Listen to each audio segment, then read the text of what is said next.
누가 AI를 지배하는가에 대한 얘기를 조금 해보겠습니다.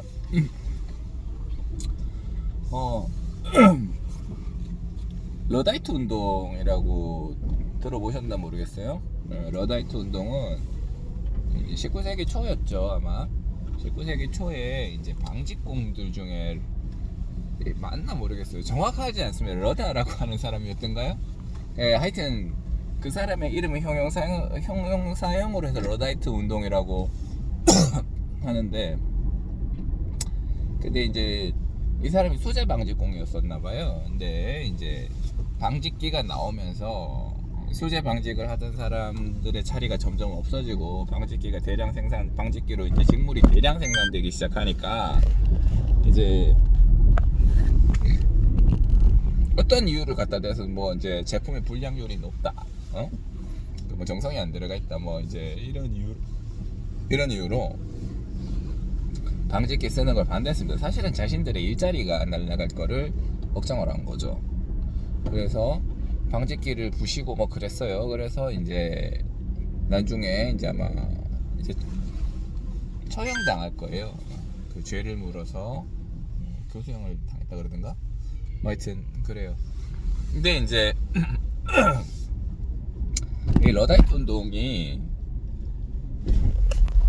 그 방직공들의 자리를 뺏어간 거는 맞는데, 이러한 새로운 신문물의 발전이 기존에 있던 사람들의 자리를 뺏어간 거는 맞는데 훨씬 더 많은 일자리를 창출했다는 거에서 우리가 주목을 해야 될 점이 나오는 거예요. 이제 방직이 대량으로 생산이 되니까 값이 싸지죠. 그러면 쓸 수 있는 사람이 늘어나죠. 쓸 수 있는 사람이 늘어나고 이제 뭐 이제 당연히 운송업자라든지 뭐 이거 방직기 이런 거를 저장해야 될 창고 같은 게 늘어날 수도 있겠고요. 그 다음에 중간 소매업자들도 생겨날 수 있겠고요.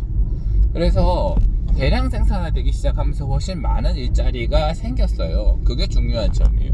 새로운 일자리가 많이 생겼다. 그러면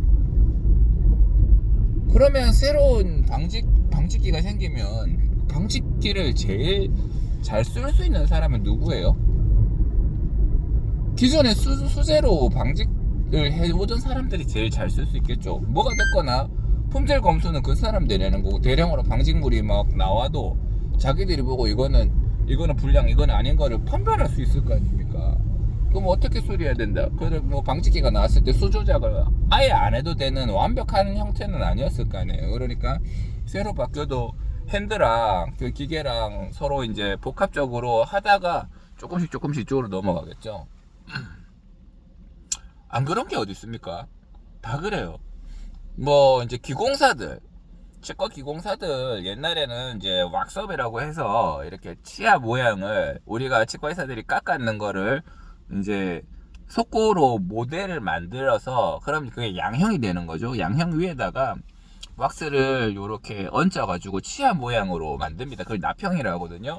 납형을 가지고 이제 그 납형의 모양에 맞게 금이라든지 아니면 금속이라든지 다른 거를 녹여서 만드는 주조 형태로, 이게 전통적인 방식의 골드 크라운이죠. 아니면 그거보다 조금 더 이제 차후에 나오기는 세라믹이라고 해서 그 금속 납형을 만들고, 그 납형 만든 거 위에다가 이제 도자기 가루 파우더를 이렇게 올려서 색상을 넣고 굽는 방식, 뭐 그런 방식이 되겠어요. 그런데 요새는 그렇게 하지 않고, 뭐 물론 골드는 그렇게 합니다. 아직도 그렇게 하는 경우가 많지만 요새는 그렇게 하지 않고 이렇게 지르코니아라고 하는 블락을 기계가 컴퓨터로 디자인한 값을 깎아요. 컴퓨터가 디자인한 값을 이렇게 기계가 깎고 그래서 나옵니다. 물론 수작업으로 한 개 해가지고 완전히 아트로 만든 것보다는 못하죠.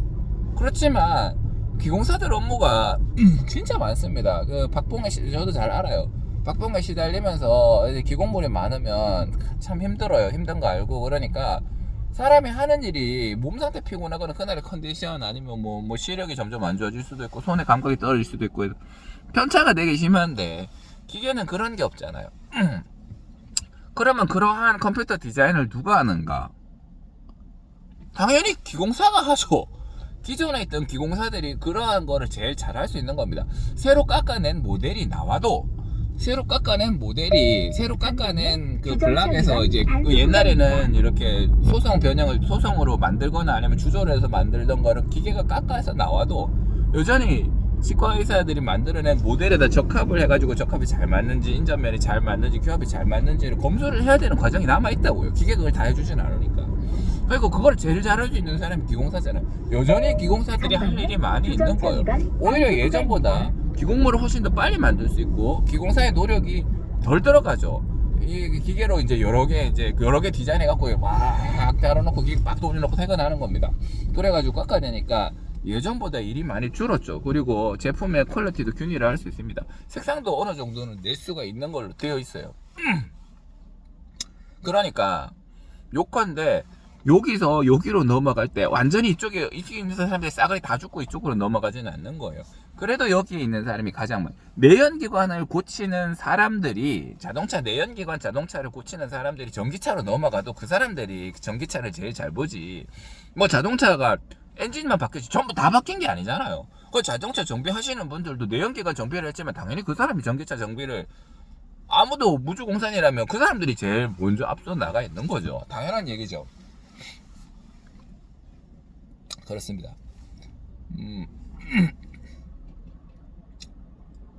AI를 이제 에이트라고 하는 책이 있어요. 그 누가 썼더라?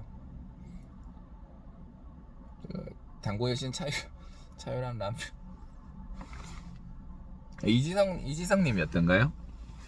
하여튼 에이트라고 하는 책이 있는데 거기 보면 이제 인간의 계급이 분류가 된다고 합니다. AI를 기점으로 해서 AI를 소유하고 있는 사람, AI를 활용하는 사람, AI에게 이제 활용당하는 사람, 근데 뭐 마지막 글이 뭐였는지 모르겠어요. 하여튼 그렇게 해서 나뉜다고 합니다. 그러니까 AI를 지배하는 사람이 이제 최고의 그는 극소수가 되고 엄청난 막대한 부를 가진다고 합니다. 그래 되라는 게 아닙니다. 인간한테 막대한 부는 필요하지 않아요. 막대한 부는 인간을 망가뜨립니다. 그래서 저는 막대한 부가 필요하진 않고 뭐 준다면 마다하진 않지만 그러나 그것 때문에 뭔가를 희생하고 싶거나 그 0.01%에 꼭 들어야 되겠다고 생각하는 것도 아닙니다. 여튼 하여튼 그런데 우린 최소한 AI를 잘 이용해 먹어야 되잖아요. 그게 어떤 사람이 AI를 지배하는 사람인가? AI를 개발하는 사람? 물론 그럴 수 있죠. AI를 개발하는 사람 그럴 수 있죠. 그렇지만 우리가 현실적으로 제일 AI를 지배할 확률이 높은 방식은 AI를 잘 써먹는 겁니다. 여러분은 챗GPT를 쓰나요? 저는 안 씁니다. 챗GPT 4.0이 나왔는데 4.0 유료라 그래가지고 3.5 쓰고 있는데 제 친구 중에 IT 업계에 있는 사람들은 다 챗GPT를 씁니다. 저는 안 씁니다. 필요하지 않으니까요. 필요하지 않은 게 아니라 이때까지 안 썼기 때문에 그 챗GPT를 쓰면서 쓸 수 있는 광대한 영역 확장을 제가 경험해보지 못한 거예요.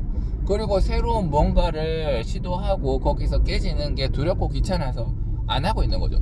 필요하지 않은 게 아니라 모르니까 안 쓰는 겁니다. 쓰려니까 겁이 나고 두려워서 안 쓰는 겁니다. 근데 이런 사람들이 많아요. 키오스크가 있어요. 키오스크를 안 쓰는 사람들이 많아요. 전화를 걸어요. ARS가 답을 해줘요. ARS를 안 쓰는 사람들이 뭐냐, 무조건 상담사 연결을 누르는 사람들이 많다. 그 중에 한 명이 저고요. 그렇게 할 필요가 없는데, 그렇게 안 해도 되는데. 그렇지만 AI는 계속 쓰려고 노력을 하셔야 됩니다. 여러분들한테 중요한 거는 AI를 지배하기 위해서 지배할 필요가 어디 있나요? AI는 우리의 동료인데, 우리가 가지고 있는 좋은 칼인데, 이 칼로 뭔가를 쓸 수 있잖아요. 불을 우리가 가지고 있는 좋은 불인데 불로 고기를 구울 수도 있고 뭐 제품 만들 수도 있고 뭐 칼로 할 수 있는 게 많잖아요. 그런 거예요. 그런 건데 그거를 무작정 안 쓴다는 건 너무 아까운 일이 아닐 수 없죠. 어린 친구들은 뭐 알아서 AI를 잘 쓰리라 생각을 합니다. 어린 친구들은 알아서 AI를 잘 쓰리라 생각을 하는데 이제 저처럼 어느 정도 연식이 되고 이제 머리가 좀 굽기 시작하고 뭐 새로운 거 하려니까 힘들고 이런 사람들이 제일 취약계층이죠. AI를 써야 함에도 불구하고 쓰면 훨씬 더 윤택해짐에도 불구하고 AI를 쓰지 않는 거예요. 그래서 우리는 AI를 많이 쓰려고 노력을 하셔야 됩니다. 쓰면 쓸수록 편리하고 쓰면 쓸수록 확장성이 좋으니 AI는 우리를 괴롭히기 위해서 만들어진 게 아니니까.